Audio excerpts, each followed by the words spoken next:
ఈరోజు ఒక గాయం జరిగిపోయిందని ఇంట్లో, అది శరీర గాయం కావచ్చు, భౌతిక గాయం కావచ్చు, మానసిక గాయం కావచ్చు, అవమానం కావచ్చు, గుండెకోత కావచ్చు, మరణం కావచ్చు, యాక్సిడెంట్ కావచ్చు, బ్యాడ్ న్యూస్ కావచ్చు, ఒక ఫెయిల్యూర్ కావచ్చు, ఒక దుర్వార్త కావచ్చు, ఒక శాపం కావచ్చు, ఒక విమర్శ కావచ్చు, ప్రజలు అలిన కథగా ఉండొచ్చు, లేదా కొన్నిసార్లు ఒక అబద్ధం అయిండొచ్చు, లేదా కొన్నిసార్లు నీ జీవితంలో ప్రజలు నీ వెనుకల్లో వెన్నుపోటు పొడిచిన పొడుపు కావచ్చు. అయ్యో ఇది జరగకుంటే బాగుండని ఆలోచిస్తూ ఉంటే ఒక దుర్వార్త, నీ ఆరోగ్యం పాడైపోయిందని చెప్పి ఒక డయాగ్నోస్టిక్ రిపోర్ట్ నిన్ను గాయపరిచిందా, నీ కాన్ఫిడెన్స్ దెబ్బతీసిందా? ఇక ఈ గాయం నేను తట్టుకోలేని బాధపడుతున్నావా? ఒక దుర్వార్త, ప్రేమించిన ప్రియమైన వారు నీ కళ్ళ ముందు దుర్మరణ పాలైపోయారా? ఎందుకు దేవుడు అనేవాడు ఇలా చేస్తున్నాడు? గాయాల మీద గాయాడు ఎందుకు నన్ను తీసుకెళ్తున్నాడని ఈరోజు గుండె పగిలి ఏడుస్తూ దేవుని మందిరానికి వచ్చావా? God's wound will cure you and it will never destroy you. దేవుని గాయాలు ఎప్పుడు నేను నాశనం చేయవు. దేవుని గాయాలు నీలో అధికారాన్ని నింపుతాయి, అభిషేకాన్ని నింపుతాయి. ఆయన యొక్క ప్రచండమైన శక్తిని, అధికారమును గాయాల్లో పుడుతుందనే సత్యాన్ని దేవుని సేవకుడు మరొకసారి జ్ఞాపకం చేస్తున్నా. ఈరోజు నీ జీవితంలో ఏ గాయమైనా ఉందా? ఆ గాయము బహుశా కొన్నిసార్లు నీ తల దించుకునే పరిస్థితికి అప్పగించిందా? తలెత్తుకోలేని స్థితిలో ఉన్నావా? ఒక నింద, ఒక వేదన, ఒక అబద్ధము, నీ ఒక రూమర్ నీ జీవితాన్ని కుప్పగూల్చేసిందా? బహుశా చెప్పకూడని మాటలు ప్రజలు మాట్లాడుతుంటే ఆ మాటలు నీ చెవులో పడ్డాయా? ఈరోజు ఒక అబద్ధం నిన్ను, నీ యొక్క ఆత్మవిశ్వాసాన్ని నిలువెత్తున నడి సంద్రంలో సమాధి చేసేసిందా? ఒక గాయం, ఒక సంఘటన, ఒక మరణం, ఒక దుర్మరణం, ఒక రిపోర్ట్, ఒక డాక్టర్స్ రిపోర్ట్, ఒక డయాగ్నోసిస్, ఏ గాయం ఈరోజు నీ జీవితాన్ని మార్చేసింది? నీ భౌతిక శరీరాన్ని గాయమా, లేదా మానసిక గాయమా, లేదా ఆధ్యాత్మిక గాయమా? ఏ గాయం నిన్ను గాయపరిచింది? ఏ గాయం నిన్ను ఈరోజు అతలాకుతలం చేసేసిందని నువ్వు బాధపడుతున్నావా? సెరూయా జీవితంలో కూడా నా గాయాలు అయితే దేవుడు ఆ సెరూయాను పిలుచుకుంటే ఆ గాయాల్లో పుట్టిందే, ఆ గాయాల గర్భంలో నుండి దేవుడు ఒకరు తీసుకొచ్చారట. ఇప్పుడు సెరూయా గర్భంలో నుండి అనకుండా, సెరూయా గర్భం నుంచి అనకుండా, సెరూయా అంటే ఏం పేరు? నా గాయాలు. ఇప్పుడు నా గాయాల గర్భంలో ముగ్గురు పుట్టారట. ఎవరా ముగ్గురు? 2:15 రండి చదువుకుందాం. ఒకసారి ఆ ఎవరు పుట్టారో 2వ సమూయేలు 2వ దినవృత్తాంతములు 2వ అధ్యాయము 16వ వచనం చదువుదాం. 2 Chronicles 2:16. సెరూయా, అబిగేలు వీరి అక్క చెల్లెలు. సెరూయా కుమారులు ముగ్గురు, అభిషై, యోవాబు, ఆసాహేలు. ఎవరెవరండి? గట్టి చెప్పండి. అభిషై, యోవాబు, ఆసాహేలు. ఒకసారి ఈ ముగ్గురిని హైలైట్స్ని చూడడానికి ప్రయత్నిస్తాం. ఆలోచించండి. ఇప్పుడు సెరూయాకు పుట్టినవారు అనేదానికంటే సెరూయా పదం అర్థం ఏంటి? నా గాయాలు. ఇప్పుడు మీరే చెప్పండి. నా గాయాలు, ఆ గాయాల్లో పుట్టినవారు ఎవరెవరు? అభిషై, యోవాబు, ఆసాహేల్. ఒకసారి వీరి ఫ్లాష్ బ్యాక్లో వీరి హీరోయిజంని చూడడానికి ప్రయత్నిస్తాం. అసలు ఇశ్రాయేల్ దేశానికి సుమధుర గాయకుడు కానీ, నిత్యరాజు కానీ, దావీదు కానీ ఒకవేళ ఇశ్రాయేలు దేశానికి లేకపోతే, దావీదే లేకపోతే యేసు ప్రభు లేడు. ఎందుకంటే యేసు ప్రభు ఎవరి సంతానం నుంచి వచ్చాడు? దావీదు నుంచి వచ్చాడు. అసలు దావీదు ఇశ్రాయేల్ దేశంలో ఉన్నాడు అంటే, దావీదు ఉన్నాడు అంటే దానికి ప్రధాన కారణం ముగ్గురు. ఆ ముగ్గురులో ఫస్ట్ ఎవరు తెలుసా? అభిషై, రెండవది యోవాబు, మూడవది ఆసాహేల్. ఎట్లా తెలుసు మనకు? ఆలోచించండి. యుద్ధము ఏదైనా జరగాలి అంటే యుద్ధానికి 3 ప్రాముఖ్యమైనవి కావాలి. మొదటిది, యుద్ధానికి శూరత్వం కావాలి. యుద్ధానికి శూరత్వం కావాలంటే శక్తి కావాలి, తెగింపు కావాలి. రెండవది, యుద్ధానికి స్పీడ్ కావాలి, వేగవంతంగా చేయాలి. ఒప్పుకుంటారా? అందుకొరకే మన ఫ్లైట్స్ కానీ, డ్రోన్స్ కానీ ఏదైనా సరే స్పీడ్ మ్యాటర్స్. అంటే ఆ ఇతర శత్రువులు మన మీద దాడి చేయక మునిపే మనకేముండాలి? వేగవంతంగా పోయి శత్రువుని చిదిమేసే సామర్థ్యం, ఆ స్పీడ్ ఉండాలి. ఒకటి స్పీడ్ ఉండాలి, రెండవది శూరత్వం ఉండాలి, మూడవది చాణక్యత్వం ఉండాలి, అంటే ఆలోచన ఉండాలి. ఈ 3 తీసేస్తే ఎవరు యుద్ధాలు చేయలేరు. The best strategist, the military strategist of Israel దేశానికి వాస్తవంగా చెప్పాలంటే 7 జాతుల్లో యెబూసీల పట్టణాన్ని గెలవడానికి ఇంకా అంత దమ్మున్న వారసుడు కానీ, యోధుడు కానీ పుట్టలేదు అన్న ఆ దినాల్లో యెబూసీల యెరూషలేము పట్టణాన్ని పోయి గొలియాతు తలను పెట్టి జెండా ఎగరేశాడు. కింద నుంచి వెళ్ళి మ్యూటినీ చేశాడు.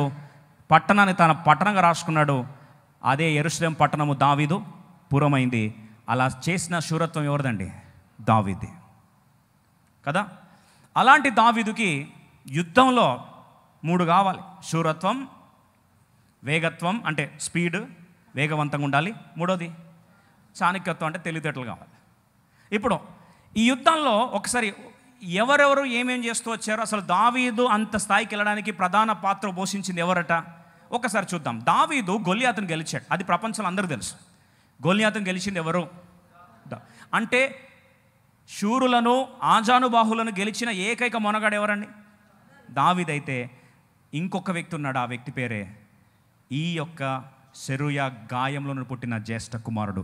ఒకసారి 2 సమూయేలు గ్రంథం 23:19 వారి గురించి గనులు అని రాస్తుంది. అయితే 2 సమూయేలు 21 అధ్యాయము 17 వచనం చదువుదాం. 2 Samuel 21:16 and 17, 16-17. అప్పుడు రెఫాయీములు, ఆజానుబాహులు సంతతి వాడగు ఇష్బిబెనోబు అను ఒకడు ఉండెను. ఏం పేరండి వాని పేరు? ఇష్బిబెనోబు, బ్రదర్ ఆఫ్ గొలియాత్ అంట. రెఫాయిముల కొడుకు అంటే ఆజానుబాహుడు, దేహదారుడ్యం గలవాడు. ఇష్బిబెనోబు అను ఒకడు ఉండెను. అతడు ధరించి ఉన్న ఖడ్గము క్రొత్తది, వాని ఈటె 300 తులముల ఎత్తు, ఇత్తడి గలది. నేను దావీదును చంపెదనని అతడు చెప్పిండు. బాగా వినండి, ఎంత విషాదకరమైన పరిస్థితి అంటే దాని ముందు పరిస్థితి చూస్తే 10వ వచనంకి ఒకసారి వస్తాం. వర్స్ 15, 10వ వచనం చూడండి. ఫిలిస్తీయులకును ఇశ్రాయేలుకును యుద్ధము మరలా జరగగా దావీదు తన సేవకులతో కూడా దిగిపోయి ఫిలిస్తీయులతో యుద్ధము చేయనప్పుడు అతడు సొమ్మసిల్లను. బాగా వినండి, దావీదు లైఫ్లో ఎప్పుడూ సొమ్మసిల్లలేదు. ఒక్కసారి సొమ్మసిల్లాడు, ఒక్కసారి నిర్గాంతగా పోయాడు, శక్తి సహకరించలేదు, కొలాప్స్ అయిపోయాడు. ఈ కొలాప్స్ అయినప్పుడు ప్రత్యర్థి ఎవరంటే ఇష్బిబెనోబు. ఎవరండి? ఇష్బిబెనోబు. ఆ ఇష్బిబెనోబు కానీ ఆ రోజు సవాల్ వేసి అన్నాడు, ఇంకా దావీదు స్టోరీ ఏమైంది, కథ ముగిసింది, అటాక్ చేస్తామని చెప్పి ఈట తీసుకున్నాడు, కత్తి తీసుకున్నాడు. అది గొలియాతు వాడిన దాంట్లో సగం బరువు తీసుకొని వేసి ఇంకా ఒక్కసారి పొడిచేయబోయాడు. ఎవరినండి? దావీదు. కింద పడిపోయాడు, సొమ్మసిల్లిపోయాడు, ఫెయింట్ అయిపోయాడు. కత్తి తీసుకున్నాడు, ఇంకా ఒక్క క్షణం డిలే అయితే ఆ ఈట ఎవరిలోకి వెళ్ళిపోతుందండి? దావీదుకి వెళ్ళిపోతుంది, కథ ముగిసేది. బాగా వినండి, ఇంత చరిత్ర ఉండేది కాదు దావీదుకి. దావీదు కథ ముగిసింది అని రాసేవారు. అప్పుడు 16వ వచనంకి వస్తాం. 16th verse, చాలా ప్రాముఖ్యమైన మాట. 16వ వచనం. అప్పుడు రెఫాయిము సంతతి వాడు ఇష్బిబెనోబు అని ఒకడు ఉండెను. అతడు ధరించిన ఖడ్గము ఇదైతే చంపెదనను, దావీదును చంపెదు రండి అని చెప్పాను. 17వ వచనం, 17th verse, అందరం కలిసి చూద్దాం. సెరూయా కుమారుడైన అబీషై రాజును ఆదుకొని ఆ ఫిలిస్తీని కొట్టి చంపెను. దావీదు జనులు దీన్ని చూసి ఇశ్రాయేలులకు దీపమగు నీవు ఆరిపోకుండానట్లు నీవు ఇక మీదట మాతో కూడా యుద్ధమునకు రావద్దని అతని చేత ప్రమాణము చేయించు. ఒక మాట రాస్తూ, ఇశ్రాయేలులకు దీపముగా నీవు ఆరిపోవడానికి వీలు లేదు అంటే ఆ రోజు ఇశ్రాయేలు దీపమైన దావీదు ఆరిపోయాడు. ఇశ్రాయేలు పెద్ద దిక్కు దావీదు, కథ ముగిసేది, దీపం ఆరిపోయేది. దావీదు దుర్మరణ పాలయ్యేవాడు. అర్ధాంతరంగా దావీదు కథ ముగిసేది, దీపము ఆరిపోయేది. ఆరిపోకుండా కాపాడడానికి ఆ రోజు ఒకే ఒక నిలబడ్డాడు. ఆయన గాయములో నుండి పుట్టిన జ్యేష్ఠ కుమారుడు. చాలాసార్లు గాయాలు నీ కుటుంబాన్ని కలిచివేశాయా? ఆ గాయంలో నుండి పుట్టిన అబీషై జ్యేష్ఠ కుమారుడు ఏ జైంట్ స్లేయర్, ఆజానుబాహుడైన అతిపెద్ద శత్రువుని చిదుమాడాడు, దునుమాడి చీల్చి అక్కడే భూస్థాపితం చేశాడు. ఒకవేళ అభిషేక్ని కానీ తుడిచేస్తే, అభిషేకం లేకపోయి ఉంటే ఆ రోజు ఇశ్రాయేల్ దేశం యొక్క దీపం ఆరిపోయేది. అంటే దావీదు కథ ముగిసేది. Biggest enemies were battered to death by Abhishek. దావీదు బతుకుండడానికి కారణం శక్తిని, ఒక గొప్ప శత్రువు యొక్క ధ్వజాన్ని తుత్తునీలుగా ఓడించడానికి జైంట్ కిల్లర్, జైంట్ స్లేయర్ ఎవరున్నారంటే ఎవరండి? ఆయన అభిషేక్. రెండవదిగా ఇశ్రాయేల్ దేశానికి కావాల్సింది, యుద్ధ శూరత్వంలో కావాల్సింది వేగం. What we need? స్పీడ్.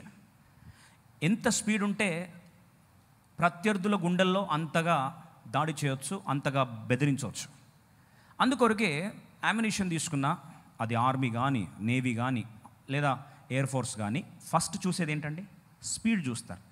ఎంత స్పీడ్గా వెళ్ళాలి, ఎంత వేగవంతంగా వెళ్ళగలిగితే శత్రువుని అంత త్వరగా అంతం పట్టించవచ్చు. ఇప్పుడు 2 సమూయేలు 2వ అధ్యాయం 18వ వచనంలో ఈ గాయంలో నుండి పుట్టిన ఈ ఆఖరి బిడ్డ తన పేరు అసాహేలు. తన గురించి బైబిల్ ఏం సెలవిస్తుందో ఒకసారి చూద్దాం. 2 సమూయేలు 2:18 అందరం కలిసి చదువుదాం. సెరూయా 3 కుమారులకు యోవాబును అబీషైను ఆషాహేలును అచ్చట ఉండిరి. ఆషాహేలు అడవి లేడి అంత తేలికగా పరిగెత్తగలవాడు. చాలు. The fastest man, the most powerful speedy warrior, blazing speed, అతి వేగవంతంగా లేడివలే, అడవి లేడివలే పరిగెత్తగల, అతి తాజాగా ఫాస్ట్గా వేగవంతంగా దూసుకుపోయేవాడు ఎవరు ఉన్నారంటే ఎవరండి? Asahel. Power matters, speed matters. ఈ రెండిటిలో ఇద్దరు పుట్టింది ఎక్కడి నుంచి అండి? ఎక్కడి నుంచి పుట్టారు? గాయాల గర్భంలో నుండి వచ్చిన వారే ఆ పిలుపును చరిత్రలో శాసించిన ఇద్దరు బిడ్డలు. సరే, ఇప్పుడు 3వ వ్యక్తి గురించి చూస్తాం. 2 సమూయేలు 2వ అధ్యాయం 16వ వచనంలో 2వ కుమారుడు, మొదటి కుమారుడు అబీషై. ఇప్పుడు 2వ కుమారుడు గురించి చూస్తాం. అందరం కలిసి చదువుదాం. 2వ సమూయేలు లేదా 2వ దినవృత్తాంతములు 2వ అధ్యాయము 16వ వచనం. 2 Chronicles 2:16. 2 Chronicles 2:16. 2వ దినవృత్తాంతములు, క్షమించండి, 1వ దినవృత్తాంతములు 2వ అధ్యాయం 16వ వచనం. 1వ దినవృత్తాంతం 2:16 కలిసి చదువుదాం. సెరూయా అబీగేలు వీరి అక్క చెల్లెండ్రు. సెరూయా కుమారులు 3, అబీషై, యోవాబు, ఆసాహేలు. రెండవ వాడు ఎవరండి? యోవాబు. ఇప్పుడు చాణక్య తెలివితేటలు, స్ట్రాటజిస్ట్ తెలివితేటలు వాడి అతి శక్తివంతంగా, వేగవంతంగా, కుయుక్తిగా శత్రువుని దాడి చేసి దునుమాడే తలాంతు ఎవరికి ఉందండి? యోవాబుకుంది. కాబట్టి యోవాబుని చూసి దావీదు ఏం చేశాడో తెలుసా అండి? బాగా వినండి. ఇప్పుడు నంబర్ 1 ఎవరు? కింగ్ ఉంటాడు. కింగ్ తర్వాత నంబర్ 2 పొజిషన్లో ఎవరు ఉంటారు? సైన్యాధిపతి ఉంటాడు. అతడినే కమాండర్ ఇన్ చీఫ్ అంటారు. బాగా వినండి. కమాండర్ ఇన్ చీఫ్లో 5 స్టార్ రేటింగ్స్, అంటే హైయెస్ట్ రేటింగ్ ఉన్న గ్రేటెస్ట్ కమాండర్ ఇన్ చీఫ్ చరిత్రలో ఎవరు ఉన్నారంటే ఆ పేరు ఎవరిదండి? యోవాబుది. బహుశా ఇశ్రాయేల్ దేశము అతి క్లిష్టమైన పరిస్థితుల్లో దేశాలను ఆక్రమించుకుంటున్న, అంటే రాజ్యాలను ఆక్రమించుకుంటున్న తరుణంలో వాస్తవంగా ఇశ్రాయేల్ దేశానికి ప్రపంచంలో అత్యధికంగా యుద్ధాలు చేసిన దేశం ఏదైనా ఉందంటే ఏ దేశం అండి? ఇశ్రాయేల్ దేశం. మీరు ఎక్కడైనా చూడండి, గూగుల్ చేసి చూడండి, మోస్ట్ వార్స్ ఏ దేశం మీద జరిగాయి అంటే ఇశ్రాయేల్ మీద జరిగాయి. ఇప్పుడు అత్యధిక యుద్ధాలలో అత్యధిక జయాన్ని పొందిన రాజు ఎవరు? దావీదు. ఎవరండి? దావీదు. ఇప్పుడు అత్యధిక యుద్ధాల్లో అత్యధిక విజయం పొందిన దావీదు దగ్గర అత్యధికంగా సైన్యాధిపతిగా ఉన్న సైన్యాధిపతి ధీరుడు ఎవరు? యోవాబు. అంటే ఇజ్రాయెల్ డిఫెన్స్ ఫోర్సెస్, ఐడిఎఫ్ అంటారు. ఇప్పుడు కూడా యుద్ధంలో చూస్తే ఆ ఐడిఎఫ్ హెడ్, ఐడిఎఫ్ గురించి పేరెత్తుతేనే గుండెలు ఆగిపోతాయి చాలా దేశాలకి. ఇప్పుడు ప్రస్తుతం కూడా ఐడిఎఫ్ హెడ్ హెర్జీ హాలేవి అని ఉన్నాడు. హెర్జీ హాలేవి అని commander in chief or lieutenant general అంటారు ఆయన్ని. ఇప్పుడు ఐడిఎఫ్కి హెడ్గా ఉంటాడు. తను నంబర్ 2 పొజిషన్ దేశంలో.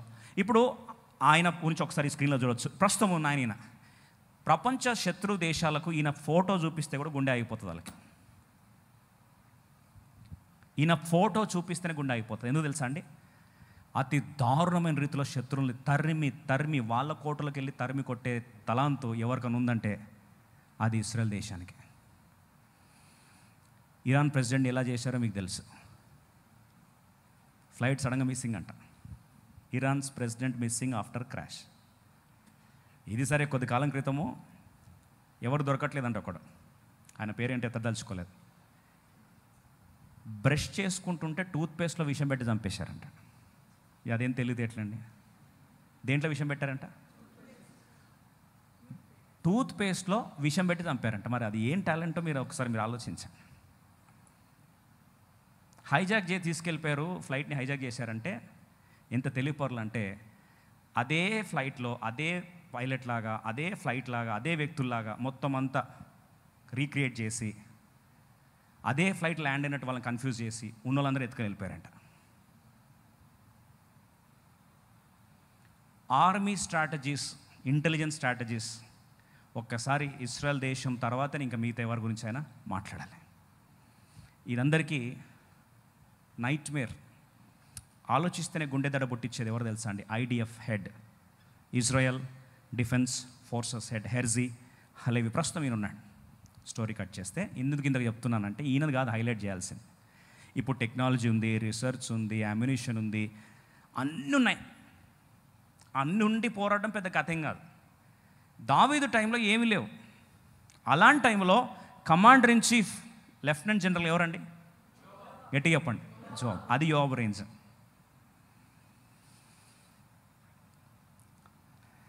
మీరు ఆలోచించండి. శూరత్వం, వీరత్వం, వేగవంతం, మూడోది చాణక్య తెలివి, అన్నీ కలిపితే కలగలిపితే ఆ ముగ్గురు కుమారులు ఎక్కడ పుట్టారు? సరే అనకండి, గాయములో పుట్టిన వారే. ఎందుకు చెప్తున్నా ఈ మాట అంటే చాలాసార్లు మన జీవితంలో గాయం జరిగేసరికే ఎందుకు జరుగుతుంది ఏంటి అర్థం కాదు. గాయం వచ్చేసరికి అసలు గాయానికి పిలుపుకి ఏంది సంబంధం బ్రదర్? అప్పటి నుంచి మీరు గాయం అంటున్నారు, పిలుపు అంటారు. అసలు దీని రెండింటికి లింక్ ఏంటి అంట? నీ పిలుపుకి అధికారం రావాలి అంటే, నీ పిలుపులో దేవుని శక్తి మహత్తు విడుదల అవ్వాలి అంటే, పిలిచేవాని ముద్ర పడాలి అంటే అది గాయంలోనే పుడుతుంది. దీని అర్థం కావడం కొరకు బైబిల్లో ఒక అగమ్యగోచరమైన అర్థం తెలియని ఒక సంఘటన మీకు జ్ఞాపకం చేస్తాను. 1వ రాజుల గ్రంథం 20వ అధ్యాయం 35వ వచనం. చాలా ఇంట్రెస్టింగ్ స్టోరీ, కానీ కన్ఫ్యూజింగ్ స్టోరీ. కలిసి చదువుదాం రండి. ఈరోజు ఈ మిస్టరీని కోడ్ని క్రాక్ చేయడానికి ప్రయత్నిస్తాం. పరిశుద్ధాత్మ దేవుడు తన యొక్క జ్ఞానము చేత మనతో మాట్లాడి ఈ యొక్క మర్మాన్ని దేవుడు సంపూర్తిగా ఆ యొక్క కథను విప్పునుగాక. 20వ అధ్యాయము 35వ వచనం. 1 Kings chapter 20 verse 35. అంతటా ప్రవక్తల శిష్యులలో ఒకడు యెహోవా, బాగా వినండి, ప్రవక్తల శిష్యులు. ఆయన ప్రవక్తనా ప్రవక్త శిష్యుడా? త్వరగా చెప్పండి. ప్రవక్తలలో శిష్యుడు, ఇంకా ప్రవక్త కాదండి. బాగా వినండి, చాలా సీక్రెట్ ఉంది అక్కడ. He is not a profit yet. He is one of the Sons of the profit. Probably is a disciple unto the profit. అప్పటికి ఇంకా ప్రవచన అభిషేక అధికారం ఇంకా అంతగా సంపూర్ణంగా ఆ బిడ్డకి రాలే. కానీ బాగా వినండి, ఇప్పుడు దేవుడు ఈయనను ఒక ప్రవక్తగా దేవుడు మార్చుకోవాలని ఆశపడుతున్నాడు. పిలుపులో పిలిచేవాని ముద్ర వేయాలని ఆశపడుతున్నాడు. ఈ సంఘటనలో, ఈ మార్పులో ఒక వింతైన సన్నివేశాన్ని చోటు చేసుకుంది. అది పరిశుద్ధాత్మ ఎందుకు రాసిపెట్టాడు ఒకసారి చూడడానికి ప్రయత్నిస్తాం. 1వ దినవృత్తాంతం 20వ అధ్యాయం 35వ వచనం కలిసి చదువుదాం. అంతటా ప్రవక్తల శిష్యులలో ఒకడు యెహోవా ఆజ్ఞ చేత తన చెలికానితో నన్ను కొట్టుమనగా అతడు అతని కొట్టుటకు ఒప్పుకోకపోయినప్పుడు. చాలేనండి. ఎంత విడ్డూరమైన సంఘటన అంటే, ఈ ప్రవక్తల శిష్యులలో ఒకడు వెళ్ళి, బాగా వినండి, చాలామంది ప్రవక్తలు ఉన్నారు, ఆ ప్రవక్తల్లో చాలామంది శిష్యులు ఉన్నారు. ఈ శిష్యుల్లో ఒకడు పిలుచుకున్నాడు దేవుడు, ఉన్నతమైన పిలుపు. అయితే పిలుచుకున్నప్పుడు ఈయన ద్వారా ఏం చేయాలి? ఒక చరిత్రలు మార్చి ఒక ప్రవచనాన్ని ప్రకటించాలి. పిలుపులో పిలిచిన వాడు నమ్మదగిన వాడు కాబట్టి ఈయన ప్రవక్తలాగా స్థిరపరచాలి, ముద్రించాలి, ఆమోదించాలి. ఇప్పుడు ఈ ప్రవక్త పోయి ఆ దేశం యొక్క రాజైన ఆహాబ్ ముందు నిలబడి రాజుకి ఏం చెప్పాలి? చరిత్రలు మార్చే ఒక ప్రవచనాన్ని చెప్పాలి. ఇప్పుడు ఇంత పెద్ద పిలుపు ఎవరి మీద పడింది? అందరి మీద పడలేదండి, ఈ ఒక్కడి మీద పడింది. అర్థమైన ఒకసారి చేయతండి. ఇప్పుడు ఆయన ప్రవక్త శిష్యుడా? ప్రవక్త శిష్యుడు. ఓకే. ఇప్పుడు వచ్చి అంటాడు తన స్నేహితునితో, చెలికాంత్ అన్నాడు, అయ్యా బాగా 2 కొట్టు, నా దవడ వల్ల కొట్టు అన్నాడంట. ఇలాగే మనల్ని ఎవరు వచ్చి నన్ను కొట్టండి, నన్ను గాయం చేయండి, నా దవడ వల్ల కొట్టండి అంటే మీరేం చేస్తారు? గాయం చేయడానికి మిమ్మల్ని ఎవరైనా ఫ్రెండ్ వచ్చి అడిగారని మీరేం చెప్తారు? A opportunity given, what will you react? How will you react? దొరికిందే ఛాన్స్ అని అట్లాంటి వాళ్ళు ఉంటారు. మెజారిటీ ఏం చేస్తామండి? అయ్యో అట్లా కొట్టమంటే మేము ఫిజికల్గా కొట్టమండి, మన టాలెంట్ వేరు. భౌతిక గాయం కంటే మనం మానసిక గాయాలు ఎక్కువ చేస్తాం. ఒప్పుకుంటారా? మానసిక గాయాలు కొన్నిసార్లు మాట ద్వారా గాయాలు. అందుకే యోబు గురించి అంటాడు, నోటి మాట ద్వారా కలుగు నొప్పి అంటండి. ఏ నొప్పి పెద్దది? ఒక కోట్ మీకు జ్ఞాపకం చేయాలని ఆశపడుతుంది. The wounds given by a sword can be healed అంట. The wounds given by a sword, కత్తితో పొడిచే గాయాలు మానుతాయి, స్వస్థపరచబడతాయి. But nothing can heal a wound given by words. మాటల ద్వారా చేసే గాయానికి మందు లేదట, వైద్యం లేదంట, మానదంట అది. ఇంకా ఈ విషయంలో మనం ప్రొఫెషనల్స్, డాక్టరేట్గా ఉంటుంది మనకు. మాటల ద్వారా ఎంత గాయం చేయాలో ఇంకా మన తర్వాత ఎవరైనా. ఇప్పుడు గాయం చేయమంటే పాపం మా మంచోడు గాయం చేయలేదంట. ఒకసారి రండి చూద్దాం. 1 రాజుల గ్రంథం 2వ అధ్యాయం 36.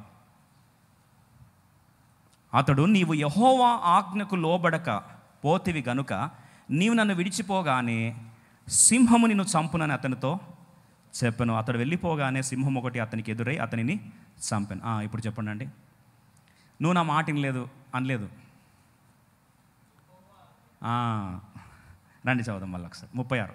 అతడు, నీవు యెహోవా ఆజ్ఞకు లోబడకపోయాను గనుక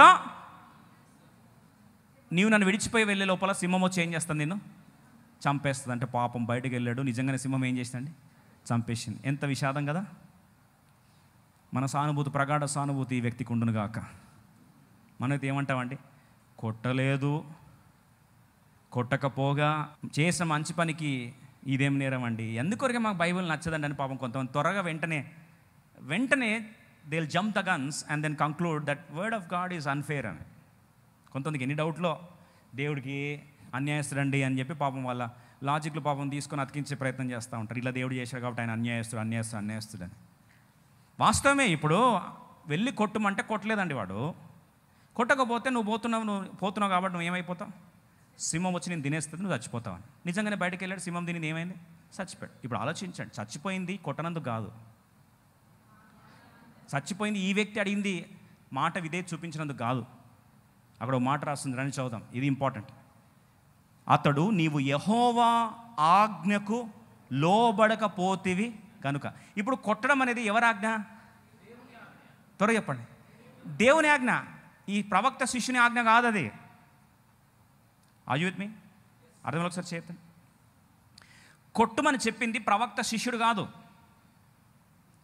యెహోవా ఆజ్ఞ. It is order from God. మరి దేవుని ఆర్డర్ని ఈ వ్యక్తి ఏం చేశాడు, డిజొబే చేశాడు. ఆజ్ఞాతిక్రమం ఏంటి, పాపం. మీరు అనొచ్చు, అదేంటండి కొట్టడం దేవుని ఆజ్ఞ ఎట్లా అవుతుందని. చాలాసార్లు మన జీవితంలో ఎవరన్నా మనల్ని కొట్టాలి అంటే అది మానసికంగా కావచ్చు, ఆర్థికంగా కావచ్చు, మాట ద్వారా కావచ్చు, ఆలోచన ద్వారా కావచ్చు, ఆత్మీయంగా కావచ్చు, ఏదైనా సరే అండి. ప్రభు అంటాడు, నా ఆగలేంది తలవ వెంట్రుక కూడా రాలదు, నా ఆగలేంది ఒక పక్షి కూడా కిందకి పడదన్నారు. కానీ ఎవరన్నా మనం గాయం చేయాలంటే ఎవరు ఆర్డర్ ఇవ్వాలి, త్వరగా చెప్పండి, దేవుడు ఆర్డర్ ఇవ్వాలి. అప్పుడు గాయం చేసింది వాళ్ళ దేవుడా, గాయం చేసింది వాళ్ళ వ్యక్తులా, దేవుడా, దేవుడే కదా. ఎప్పుడైతే అండర్స్టాండింగ్ వస్తుందో, నేను చెప్తున్న మాట జాగ్రత్త వినండి, నీ మానసిక బాధ, వేదన, ఆయాసం అంతా కూడా ఆరాధనగా మారిపోతుంది. ఆదికాండము 45వ అధ్యాయం 8వ వచనంలో యోసేపుకి ఈ క్లారిటీ ఉంది.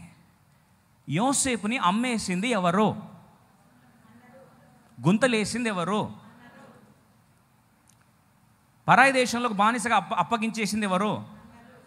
ఎక్కడ చూసినా అన్నలే కదా, కాదు. మీరంటారు, ఇదేంటండి కొత్తగా చెప్తున్నారు మీరు, ఎన్ని పాటలు రాయలేదు, ఎన్ని మాటలు లేదు, చిన్నప్పటి నుంచి వాక్యం వింటూ ఉన్నాం. యోసేపుని అమ్మింది అన్నలు, అసూయపడింది అన్నలు, తోసేసింది అన్నలు కదా. 45:8. ఇప్పుడు యోసేపు వర్షన్ అడుగుదాం, మన వర్షన్ ఎందుకులేండి.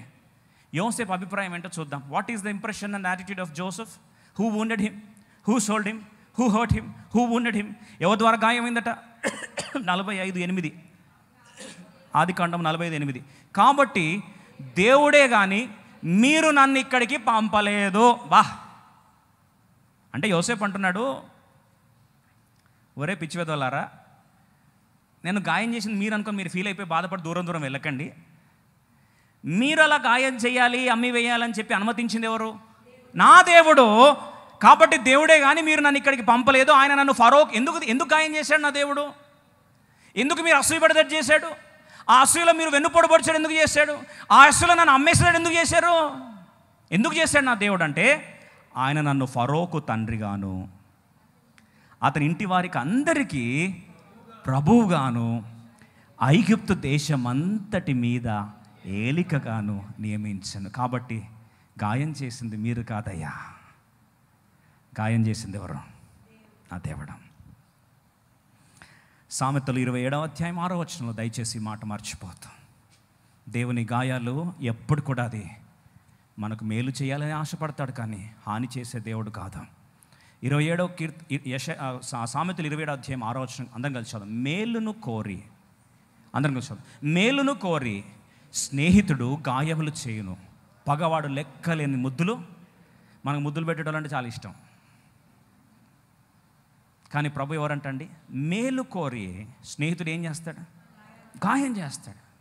ఇంగ్లీష్లో చాలా బాగా రాస్తుంది. I love this line. Faithful are the wounds of a friend. ఇప్పుడు యేసు ప్రభు తన శిష్యులు చూసి అన్నాడు, ఇక మీదట మిమ్మల్ని నేను శిష్యులని పిలవను అన్నాడు. మరి ఏమని పిలుస్తాడట? నా స్నేహితులని పిలిచేదని అన్నాడు. I will call you my friends.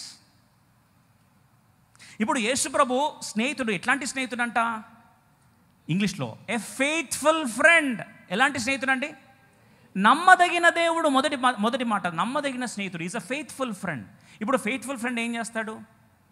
Wounds చేస్తాడు. ఏం చేస్తాడండి? గాయాలు తీసుకొస్తాడు. ఒక మాట వినండి. ఇలా చెప్తుంటే కొంతమందికి డౌట్ రావచ్చు, ఏం శాడిజం కదా దేవుంది, ఏం శాడిజం కదా దేవుంది. ఫెయిత్ఫుల్ ఫ్రెండ్ అంట,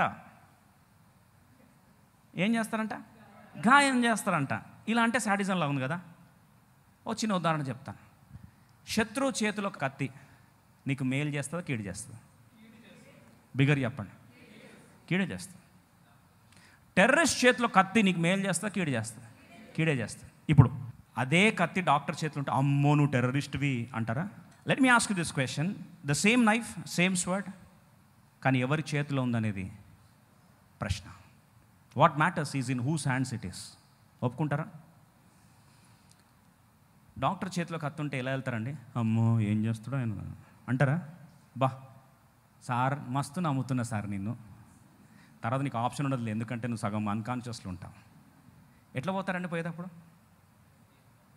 ఎంత నమ్మకమో ఎవరి మీద? డాక్టర్ కూడా ఉండదు అంత నమ్మకం. ఏమైనా పొరపాటు చేయవచ్చేమని అనిపిస్తుంది, కానీ పేషెంట్కి మాత్రం అబ్బా ఎవరి చేతిలో, I mean the safe hands of. ఇప్పుడు రోబోటిక్ సర్జరీస్ వచ్చాయి లేదా? ప్రిసిషన్ రోబోటిక్ సర్జరీ అండి. రోబోతో లోపల పెట్టి ఇలా కెమెరాలు పెట్టి మ్యాగ్నిఫైయింగ్ లెన్స్ పెట్టి ఎగ్జాక్ట్గా చేసామండి, కానీ వాడింది ఏంది అక్కడ? కత్తే. ఈరోజు ప్రశ్న అడుగుతా ఉన్నా. Let me ask this question. కత్తి అన్ని ప్రాంతాల్లో ఒకటే, అన్ని ప్రాంతాల్లో గాయం చేసేది ఒకటే, కానీ ఎవరు చేస్తున్నారో పాయింట్. అది దేవుడే గాయం చేస్తే యోసేపు అంటాడు, మీరేందండి ఆఫ్టర్ ఆల్, మీరు చేస్తున్నారు మీరు అనుకుంటున్నారు, కానీ నా దేవుడు సార్వభౌముడు. ఆయన ఆజ్ఞ లేకుండా తల వెంట్రుక కూడా రాలేదు. నా జీవితంలో గాయం అనుభవిస్తుంది ఎవరు? నా దేవుడు తప్ప. ఆ దేవుడు ఎట్లాంటి వాడంట? నమ్మదగిన వాడు. సర్వశక్తుడు దుష్కార్యం చేయుట. గట్టి చెప్తారా? అయితే నోయమంటది, నా సర్వశక్తుడు ఏం చేశాడు? నాకు దుష్కార్యం చేశాడు. ప్రియ సోదరి సోదరా, నీ జీవితంలో గాయం జరిగిందా? ఒక సంఘటన, దుర్ఘటన నీ కుటుంబ చరిత్రను మార్చేసిందా? నీ ఆరోగ్యాన్ని ఒక సంఘటన సమూర్తంగా మార్చేసిందా? సింహంలాగా ఉండాల్సిన నీ జీవితాన్ని ఈరోజు బలహీనమైన వ్యక్తిగా మార్చేసిందా? ఒక గాయం నీ తలెత్తుకోలేని పరిస్థితికి నెట్టేసిందా? అయ్యా ఈ గాయం నా జీవితాన్ని, నా గుండెను గాయపరిచేసింది. Now it has attacked me. This wound has absolutely left me bleeding. నన్ను గాయములో రక్తసిక్తమైపోయి నన్ను నిరసంలోకి, నైరాశ్యంలోకి, సమస్తము కోల్పోయిన పరిస్థితికి నెట్టేసిందండి. ఈ గాయాలు నన్ను తిరిగి మనిషిలాగా బ్రతకనివ్వలేదని బాధపడుతున్నావా? నెక్స్ట్ చదువుదాం రండి. 1 రాజుల గ్రంథం 20వ అధ్యాయం 37 వచ్చింది. తర్వాత మరి ఒకడు అతని కనబడినప్పుడు అతడు నన్ను కొట్టుమనగా అతడు అతన్ని కొట్టి గాయపరచాడు. ఇప్పుడు న్యూస్ వెళ్ళిందండి. నెక్స్ట్ వన్కి వెళ్ళాడు. అదే ప్రవక్తల స్కూల్లో నెక్స్ట్ వన్ దగ్గరికి వెళ్ళి, తమ్ముడు 2 తలిగినాక అన్నాడు. ఇప్పుడు ఆ తమ్ముడు ముందే న్యూస్ విన్నాడు. ఏ న్యూస్ విన్నాడు? ముందోడు బయటకు వెళ్తే ఏమైంది? కొట్టకుండా బయటకు వెళ్తే దేవుని ఆజ్ఞకి అవిధేయత చూపిస్తే సింహం వచ్చి ఏం చేసింది? తినేసిందని చెప్పి ఈ తమ్ముడు చాలా తెలివిపడు. కొట్టుమన్నాడు కదా అని చెప్పి ఏం చేశాడంటండి, లాగి కొడితే గుయ్యమని ముఖమంతా గాయాలైపోయి, రండి చూద్దాం ఏమని రాస్తుంది. ఈ 37, నన్ను కొట్టుమనగా అతడు అతన్ని కొట్టి గాయపరచని, హీ వూండెడ్ హిమ్ బ్యాడ్లీ. ఎక్కడికక్కడ మొత్తం ఏం చేశాడండి, గాయాలు చేసేసాడంట. ఈ గాయాలు ఏ స్థాయికి వెళ్ళిపోయాయి? 38. అప్పుడు ఆ ప్రవక్త పోయి కండ్ల మీద పాగ కట్టుకొని మారువేషం బ్యాండేడ్లు ఎట్లా వేసుకోవాల్సి వచ్చిందంట అండి, ముఖము, నెత్తి, చెంప, గొంతు, మొత్తం ముఖం అంతా ఏం చేశాడంటండి, కట్లు కట్టేసుకున్నాడండి. ఎట్లా బ్రదరు ఒకసారి చూద్దాం రండి దృశ్యం. ఆ బ్రదర్ ఎట్లా దృశ్యం అయిపోయిందంటే లాస్ట్కి సీన్ ఇట్లా అయిపోయింది. కొడితేనట ముఖం అంతా పచ్చడి అయిపోయిందండి. ఎక్కడ పడితే అక్కడ ఏమైపోయాయి, గాయాలు అయిపోయాయి. జాగ్రత్త వినండి, జాగ్రత్త వినండి, మర్మం ఉంది. ఇప్పుడు ఆ వ్యక్తి ముఖమంతా బ్యాండేడ్లు, ప్లాస్టర్లు, మొత్తం అంతా గాజు, ఎక్కడెక్కడ ఏం చేయాల్సింది, కట్టుకోవాల్సి వచ్చింది. ఇదేం పిచ్చితనం అండి, పోయి అడిగి మరి కొట్టించుకున్నాడండి. Don't come to the conclusion, there is a mystery out there. ఇప్పుడు బాగా వినండి. ఇప్పుడు అద్భుతమైన మాట చూడండి 38. అంతవరకు ఆయన పేరు ఏంటంట, ప్రవక్త శిష్యులలో ఒకడు. ఇప్పుడు బైబిల్ ఆయనకి దెబ్బలు పడ్డ వెంటనే ఆయన స్టోరీ మారిపోయిందంట. రండి చదువుదాం. అప్పుడు 38, అప్పుడు ఆ ప్రవక్త పోయి, ఆయన ప్రమోషన్ వచ్చింది. అప్పుడే ప్రవక్తలలో శిష్యుడు ఇప్పుడు ఏమయ్యాడు, ప్రవక్త అయిపోయాడు. మధ్యలో ఏం జరిగింది, దెబ్బలు తాకినాయి, గాయాలైనాయి. అర్థమైనకి అర్థమైనంత బాగా దెబ్బలు తగిలేసరికి ప్రవక్తలో శిష్యుడు ఏమయ్యాడు, ఈరోజు ప్రమోషన్ వచ్చి ఏమైంది, ప్రవక్త. అందుకొరకే బైబిల్ ఒక మాట సెలవిస్తుంది, జాగ్రత్త వినండి. మత్తయి సువార్త 5వ అధ్యాయం తీయాల్సిన అవసరం లేదు. జనులు నిన్ను నిందించి, దూషించి, అబద్ధంగా చెడ్డ మాటల్లో పలుకున్నప్పుడు నీవు ధన్యుడవు, సంతోషించి ఆనందించుము, పరమందు నీ ఫలం ఏమవుతుంది, అధికమవుతుంది. అలాగూ వారు ప్రవక్తలకు చేసిరి. దెబ్బలు పడ్డ తర్వాత వాళ్ళు ఏమయ్యారట, ప్రవక్తలు అయ్యారట. ఇప్పుడు ఎప్పుడైతే దెబ్బలు దాకాయో 38, అప్పుడు ఆ ప్రవక్త పోయి కండ్ల మీద పాగట్టుకొని మారువేషం వేసుకొని మార్గమందు రాజు యొక్క రాకకై కనిపెట్టుకుని ఉండను. ఇప్పుడు ఈ ప్రవక్త వెళ్ళి ప్రవచనం ఎవరికి చెప్పాలి, రాజుకు చెప్పాలి. రాజు ఆ దేశానికి most powerful leader of the world. Israel దేశానికి అతి శక్తివంతమైన వ్యక్తి ఎవరు ఉన్నారంటే రాజు. ఆ రాజు పేరు ఆహాబు. ఇప్పుడు ఆహాబుకి ఈయన ఎవరు అవ్వాలి, ప్రవక్త కావాలి. He has to stand before the most powerful man of that country and he has to convey the most powerful prophecy of the world. ప్రవచనంలో అతి శక్తివంతమైన ప్రవచనాన్ని ప్రకటించాలి. he is now coming into the most supreme apex of his calling. తన పిలుపులో ఉన్నత శిఖరాగ్ర స్థాయికి వస్తున్నాడు. అందుకు దేవుడు గాయాల గుండా తీసుకెళ్తున్నాడు. సరే, గాయాలైన తర్వాత ఏమైందట, రండి కలిసి చూద్దాం. ఇప్పుడు దారి పక్కన రాజు వెళ్తున్న త్రోవలో ఇప్పుడు ఈయన నిలబడ్డాడు. ప్రియ సోదరి సార్, ఒకసారి ఆలోచించండి. ఒక ప్రైమ్ మినిస్టర్ కానీ, ఒక రాజు కానీ, ఒక సీఎం కానీ, ఒక పిఎం కానీ మన కాలనీ నుంచి వెళ్తున్నా లేదా మన రోడ్ల నుంచి వెళ్తుంటే రోడ్డుకి ఇరువైపులా ఎంతమంది ఉంటారండి, చాలామంది ఉంటారు. చాలామంది ఉంటే నిజంగా ప్రైమ్ మినిస్టర్ ఆపి మరి వాళ్ళతో మాట్లాడతాడా, పోనీ వాళ్ళు చెప్పేది వింటాడా, మీరు చెప్పండి. ఇలా అంటే ఇలా అంటాడు, నమస్కారం చెప్తే ప్రతి నమస్కారం చెప్తా, అంతే. దండంకి ప్రతి దండం, నమస్కారంకి ప్రతి నమస్కారం, హాయికి అయితే బాయ్, అంతే. దీనికంటే ఏమైనా ఉంటుందండి, వాళ్ళు ఏదో ఫ్లయింగ్ కిస్ ఇస్తే వీళ్ళు ఫ్లయింగ్ కిస్ ఇస్తారా, అయిపోతుంది అంతే. ఇంక దీనికంటే నాకు తెలిసి ఎక్కువేమీ ఉండదు. పోయి దిగి మాట్లాడతారా, మాట్లాడరు కదండి. ఇప్పుడు చూడండి, మన ప్రధానమంత్రి గారు మొన్న ఎలక్షన్ క్యాంపెయిన్కి వచ్చారు. వచ్చినప్పుడు ఆయన అక్కడ నుంచి వేవ్ చేస్తున్నారు. అందరూ ఏం చేస్తారు, పక్క నుంచి వేవ్ చేస్తారు. దిగిపోయి ఏమన్నా చెప్తావా నాకు అని చెప్పి అడుగుతాడా, అడగరు కదా. ఇప్పుడు అందరిలో ఈయనొకడు ఎవరు, ఇప్పుడు ప్రవక్తల శిష్యుల్లో చాలామంది ఉన్నారు అక్కడ. అందరిలో నుంచి పిలుపు ఒక్కరి మీద పడింది. రోడ్డు ఇరువైపులా చాలామంది నిలబడతారు. ఆ చాలామంది నిలబడిన దాంట్లో ఈ వ్యక్తి పోయి ఏం చేస్తున్నాడు, నిలబడ్డాడు. కానీ నిలబడ్డప్పుడు ముఖంలో ఏముంది, బ్యాండేడ్లు ఉన్నాయి, కట్లు ఉన్నాయి. ఇప్పుడు రండి 39. రాజు వచ్చుట చూచి బిగ్గరగా రాజుతో ఇలాగ మనవి చేసుకుని, నీ దాసుని నేను యుద్ధంలోనికి పోయి ఉండగా ఇదిగో ఒకడు ఇటు తిరిగి అటు మనుషుని నా యుద్ధకు తోడుకొని వచ్చి ఈ మనుషుని కనిపెట్టము, ఏ విధంగానే నన్ను వాడు తప్పించుకొని పోయినడలా వాని ప్రాణమునకు మారుగా నీ ప్రాణం పోవును, లేదా నీవు 2 మానుగల వెండిని ఇవ్వవలెను. ఇదంతా గట్టి అరుస్తా ఉన్నట. రాజు పోతుంటే చాలామంది అరుస్తారండి, పట్టించుకోవాల్సిన అవసరం ఉందా, లేదు. కానీ ఈ వ్యక్తి అరుస్తున్నప్పుడు ఈ వ్యక్తి అటెన్షన్ని, రాజు యొక్క అటెన్షన్ని గ్రాప్ చేయడానికి ఈ వ్యక్తిలో ఒక ప్రత్యేకత ఉంది.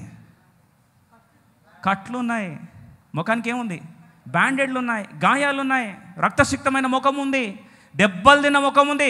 గాయాల వెనకల ఈ వ్యక్తిని చూసినప్పుడు రాజు ఆగాల్సిందే. 40. అయితే నీ దాసుని నేను పని మీద అక్కడక్కడ తిరుగుచుండగా వాడు కనబడకపోయాను.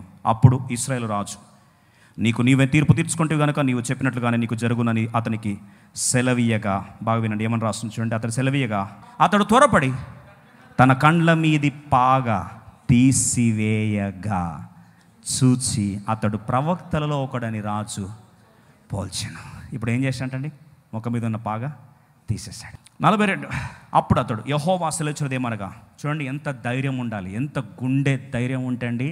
మోస్ట్ పవర్ఫుల్ మ్యాన్ ముందు నిలబడి చెప్తున్నాడు, నేను శపించిన మనుషుని నీవు నీ చేతిలో నుండి తప్పించుకొని పోనిచ్చితివి గనుక వాని ప్రాణములకు మారుగా నీ ప్రాణము, వాని జనులకు మారుగా నీ జనులను అప్పగింపబడుతురని రాజుతో అనగా, తప్పించుకొని వెళ్ళిపోయి విడిచిపెట్టావు కదా, వాని ప్రాణానికి నీ ప్రాణం ఎగిరిపోతుంది, జాగ్రత్త, and you are going to shortly die.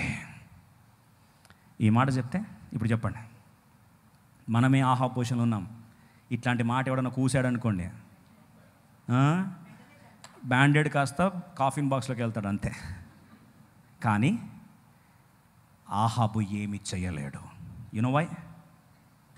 There is banded on his face, wounds on his face, and something serious has happened in his life, and that wounds have given him that power, authority to stand before the king. ఏమైందంటారని చూద్దాం. 43వ వచనం. ఇశ్రాయేలు రాజు మూతి ముడుచుకొనిన వాడై కోపంతో షోమ్రోన్లో తన నగరునకు, అంటే మూతి మూసుకొని పోయాడు, నోరు మూసుకొని మూతి ముడుచుకొని వెళ్ళిపోయాడు. బైబిల్ రాస్తుందండి, మూతి ముడుచుకొని వెళ్ళిపోయాడు. మనకు ప్రశ్న రావాలి, అంత పెద్ద రాజు మూతి ముడుచుకొని ఎందుకు వెళ్ళాడు? అసలు అంత పెద్ద రాజు యొక్క గమనికను ఎలా పొందుకున్నాడు ఈ ప్రవక్త? ఒక అద్భుతమైన తలంపును మీకు ఆవిష్కృతం చేయాలని ఆశపడతా ఉన్నాను. See, the wounds of God have qualified him to stand before the most powerful man in his most powerful calling. దేవుడు తన జీవితంలో అనుమతించిన గాయాలు, దేవుని ఆజ్ఞ చేత పొందుకున్న గాయాలు, ఆ వ్యక్తిలో అతి శక్తివంతమైన రాజు ముందు శక్తివంతమైన పిలుపులో నిలబడి అధికారముతో పరిచయం చేసే సామర్థ్యానికి నడిపించింది, క్వాలిఫై చేసింది ఏదైనా ఉందంటే తన జీవితంలో జరిగిన గాయాలు. ఈరోజు ప్రియ సోదరి సోదరు, కొన్ని గాయాలు నేను అతలాకుతలం చేస్తాను, బాధపడుతున్నావు. మాట చెప్పాలని ఆశపడుతున్నా. దేవుడు నీ జీవితంలో తీసుకొచ్చే గాయాలు నిన్ను దేవుని పిలుపులో శక్తివంతమైన వ్యక్తిగా, అంటే యోసేపు జీవితంలో జరిగిన గాయాలు తీసుకెళ్ళి ప్రధానమంత్రికి ముందు నిలబెట్టింది. దావీదు జీవితంలో జరిగిన గాయాలు దావీదును రాజసింహాసనం మీద కూర్చోబెట్టింది. సిరియా జీవితంలో జరిగిన గాయాలు ఆ బిడ్డలను ఈరోజు ఇశ్రాయేల్ దేశం యొక్క చరిత్రను మార్చే వ్యక్తిగా మార్చింది. ఎందుకంటే ఆ ప్రవక్త వెళ్ళి, ప్రవక్త శిష్యుల్లో ఒకడండి, అందరిలో ఒకడు. చాలామంది ప్రవక్తలు ఉన్నారు, చాలామంది ప్రవక్తల శిష్యులు ఉన్నారు, అందులో ఈడొకడు. కానీ ఆ వ్యక్తికి ప్రత్యేకత ఎందుకు వచ్చింది, ఆ వ్యక్తికి అధికారం ఎందుకు వచ్చిందంటే హీఈస్ వూండెడ్. ఒక మాట చెప్తాను, చాలామంది వాక్యం చెప్తారు, లేదా చాలామంది వాళ్ళ పిలుపులో వాళ్ళు పనులు చేసుకుంటూ వెళ్తారు. చరిత్ర ఉండొచ్చు, తలాంత్ ఉండొచ్చు, ఎడ్యుకేషన్ ఉండొచ్చు, లాంగ్వేజ్ ఉండొచ్చు, ఫ్యాక్ట్స్ ఉండొచ్చు, హిస్టరీ ఉండొచ్చు, తెలివితేటలు ఉండొచ్చు, కానీ అధికారం ఉండదు. అధికారం ఎప్పుడు వస్తుందండి? గట్టి చెప్పండి. గాయాల నుంచి వస్తుంది. Let me tell you this, if there was no bandage, if there was no wound, king will never stop for this man. He can never stand before the king. ఒప్పుకుంటారా? రాజు ముందు ఈయన నిలబడితే రాజు యొక్క గమనిక ఎందుకు వస్తుందండి? గాయాలు లేకపోతే. గాయాలు ఉన్నాయి కాబట్టే రాజు ఆగాడు. గాయాలు ఉన్నాయి కాబట్టే ఆ అభిషేకములో, ఆ పిలుపులో ఏముంది? అధికారం ఉంది. ఒక మాట చెప్పాలని ఆశపడుతున్నాను. ఈరోజు ఒక గాయం జరిగిపోయిందని ఇంట్లో, అది శరీర గాయం కావచ్చు, భౌతిక గాయం కావచ్చు, మానసిక గాయం కావచ్చు, అవమానం కావచ్చు, గుండెకోత కావచ్చు, మరణం కావచ్చు, యాక్సిడెంట్ కావచ్చు, ఒక బ్యాడ్ న్యూస్ కావచ్చు, ఒక ఫెయిల్యూర్ కావచ్చు, ఒక దుర్వార్త కావచ్చు, ఒక శాపం కావచ్చు, ఒక విమర్శ కావచ్చు, ప్రజలు అలిన కథగా అయిండొచ్చు, లేదా కొన్నిసార్లు ఒక అబద్ధం అయిండొచ్చు, లేదా కొన్నిసార్లు నీ జీవితంలో ప్రజలు నీ వెనుకల్లో వెన్నుపోటు పొడిచిన పొడుపు కావచ్చు, లేదా ఏదో ఒకటి జరిగిన సంఘటన నీ చరిత్రను సమోన్నతంగా మార్చేసిందా? అయ్యో ఇది జరగకుంటే బాగుండని ఆలోచిస్తూ ఉంటే ఒక దుర్వార్త, నీ ఆరోగ్యం పాడైపోయిందని చెప్పి ఒక డయాగ్నోస్టిక్ రిపోర్ట్ నిన్ను గాయపరిచిందా? నీ కాన్ఫిడెన్స్ దెబ్బతీసిందా? ఇక ఈ గాయం నేను తట్టుకోలేని బాధపడుతున్నావా? ఒక దుర్వార్త, ప్రేమించిన ప్రియమైన వారు నీ కళ్ళ ముందు దుర్మరణ పాలైపోయారా? ఎందుకు దేవుడు అనేవాడు ఇలా చేస్తున్నాడు? గాయాల మీద గాయాడు ఎందుకు నన్ను తీసుకెళ్తున్నాడని ఈరోజు గుండె పగిలి ఏడుస్తూ దేవుని మందిరానికి వచ్చావా? God's wound will cure you and it will never destroy you. దేవుని గాయాలు ఎప్పుడు నేను నాశనం చేయవు. దేవుని గాయాలు నీలో అధికారాన్ని నింపుతాయి, అభిషేకాన్ని నింపుతాయి. ఆయన యొక్క ప్రచండమైన శక్తిని, అధికారమును గాయాల్లో పుడుతుందనే సత్యాన్ని దేవుని సేవకుడు మరొకసారి జ్ఞాపకం చేస్తున్నా. ఈరోజు గాయాలు నీ జీవితాన్ని అతలాకుతలం చేసి ఉండొచ్చు. ఏది జరగద్దు అనుకున్నావో అది నీ గుండెను పిండేసి ఉండొచ్చు, గాయమైపోయిండొచ్చు. బహుశా అవమానం, ఆ గాయం తట్టుకోలేక, ఆ నొప్పి తట్టుకోలేక జీవితాన్ని తను చాలించాలని అనుకుంటున్నావా? ఈ వాక్యం చెప్పొద్దు అనుకున్న ఒక మాట చెప్పాలని ఆశపడుతున్నా. నేను రోజు చాలా ఘర్షణ, ప్రభు ఈ వాక్యం వద్దు నాయన, ఈ వాక్యం నాకే నచ్చట్లే, ఇంకేదైనా చెప్తాను ప్రభా నాడు లేదు చెప్పాల్సిందే. ఇంకా 2-3 మెసేజ్లు ప్రిపేర్ అయ్యాను, ఎందుకంటే ఇది సెన్సిటివ్ సబ్జెక్ట్, ఇట్లాంటిది ఎందుకు ప్రభా అని, అది పిలుపు ముగిస్తున్న సందర్భంలో ఎందుకు ప్రభా అని చెప్పొద్దని చాలా ఘర్షణ జరుగుతూ ఉంది. దేవుడు ఇస్తున్నాడు తలంపు. సరే, గాయాల నుండి శరీర గాయాల నుండి ఇంత అద్భుతమైన పిలుపును ఆవిష్కృతం చేసి అధికారం ఇచ్చాను, నువ్వు చెప్పాల్సింది నువ్వే చెప్పు, you have to say that అని దేవుడు మాట్లాడుతూ ఉంటే ఐ వాజ్ లిటిల్ హెసిటెంట్. నేను రోజు ప్రామిస్ చూడడానికి ప్రయత్నిస్తే Proverbs 25:13, బహుశా నిన్న మీరు క్యాలెండర్ వాగ్దానంలో చూసిండొచ్చు కదండి, తెలుగులో నమ్మకమైన దూత. ఏం దూత? గాయం చేసినోడు ఎవరు? నమ్మకమైన స్నేహితుడు. ఇప్పుడు నువ్వు నమ్మకమైన దూతవైతే నువ్వు చెప్పే మెసేజ్ పోయి చెప్తే ఏం కావాలా? హృదయమును తెప్పరిల్లు చేయను. నా బిడ్డలు గాయపడి ఉన్నారు, వారు తెప్పరిల్లాలి, నువ్వు పోయి మాట చెప్పాలి. ఇంకా అప్పుడు కూడా మొండు ఉంటుందండి మనకు, తెప్పరిల్లాలంటే దీంట్లో ఆదరణ మెసేజ్లు బోలెడు ఉంటాయి, ఇదే చెప్పాలని రూల్ ఉందా? ఆలోచిస్తూ ఉన్నా, ప్రేయర్ చేస్తూ ఉన్నాను, ఫాస్టింగ్ ప్రేయర్ జరుగుతూ ఉంది. ఒక షాకింగ్ న్యూస్ వచ్చింది, ఆ వార్త తింటేనే తట్టుకోలేకపోయా. మన లైఫ్ టెంపుల్ మెంబర్స్ వారు, వాళ్ళ యొక్క కోడలు ఇంకా 1 వీక్లో డెలివరీ అవ్వాలి. 1 వీక్లో డెలివరీ అవ్వాలండి. 1 వీకే నిండు చూలాలి, శిశువుతో క్యారింగ్లో ఉంది. 1 వీక్ అంతే, just 1 week away for delivery. ఏమైందో తెలియదు, నొప్పి తట్టుకోలేకపోయిందో లేకపోతే ఏమైందో తెలియదు. ఉదయకాలం, శనివారం ఉదయకాలము ఆత్మహత్య చేసుకొని చనిపోయింది. ఒక 1 అవర్ నాకు I went into a state of shock. Camouflage చేశాము. Good morning brother, praise the lord, my daughter in law name pregnant 9 months today, suicided morning 4 AM due to continues headache and body pains. శరీరంలో ఉన్న నొప్పి తట్టుకోలేక attended 5 hospitals, only paracetamol suggested for headache. Doctor suggested to wait till 1 week, ఒక్క వారం ఆగమన్నారు. She will deliver but she saying continues telling I will die, చనిపోతా నేను తట్టుకోలేనని చెప్పి today morning 4 AM she suicided. Doctors visit declared dead, brought dead. ఒక్క వారము ఓపిక పట్టుంటే 1 వీక్. ఆ బిడ్డ గర్భం నుంచి ఏ శిశువు దేవుడు ఎలా వాడుకుంటాడు ఎవరికేం తెలుసు. ఇంకొక శరీర కథ ఉండేదేమో కదా, భావి చరిత్రలు భావి ప్రజలు మాట్లాడుకునేవారు కదా, నిర్ఘాంతపోయిన సంఘటన. సరే, వాళ్ళు మన లైఫ్ టైంలో రాకపోవచ్చు, కానీ మన బిడ్డలకు చెందిన వారే కదా, మన బిడ్డలకు చెందిన బంధువులే కదా. It broke me badly when I decided. ఎవరు ఏ అవసరం ఉన్నారో తెలీదు. ఇదే మాట కానీ ఇదే వాక్యం కానీ ఒక్క వారం వెనుకల ఆ బిడ్డ వినుంటే, ఇదే వాక్యము ఒక్క రోజు ముందు కానీ ఆ బిడ్డ వినుంటే, తల్లి బ్రతికేది, బిడ్డ కూడా బ్రతికేవాడు. 2 నిండు ప్రాణాలు తిరిగి లోకాలకి వెళ్ళిపోయాయి. ఈరోజు ఏ గాయం నిన్ను గాయపరిచింది? వాట్ వోంట్ బయట చెప్పుకోలేకపోతున్నావు. ఈ గాయం నేను బయట చెప్పుకోలేనండి, బయట చెప్పుకునే గాయం కాదు ఇది. ఐఎమ్ నాట్ ఏబుల్ టు, బయట శబ్దం రావట్లేదంట, సౌండ్, నేను తట్టుకోలేకపోతున్నానండి, ఈ గాయం నా వల్ల కావట్లేదు. I don't know who is really helpless right here. లైవ్లో వాక్యం వింటున్నారు, నిజంగా ఎవరు బాధ చెప్పుకోలేక బయట బాధపడుతున్నారో దేవునికి తెలుసు. ప్రియ సహోదరి సహోదరా, దయచేసి ఆత్మహత్య ప్రణాళికలు, ఆలోచనలు మానేమని కోరుతున్నా దేవుని సేవకునిగా. నీ దేవుడు నమ్మకమైన వాడు. గాయం చేస్తున్నాడంటే అందులో నుంచి శక్తి, అధికారము, ఆశీర్వాదము, ఔన్నత్యము, ప్రభావాన్ని దేవుడు ముద్రిస్తాడు. I don't know what wound has broken you badly today. ఈరోజు దేవుడు నీతో మాట్లాడుతున్నాడు. దేవుడు నీ హృదయాన్ని ఓదార్చాలని ఈ వాక్యాన్ని విడుదల చేస్తున్నాడు.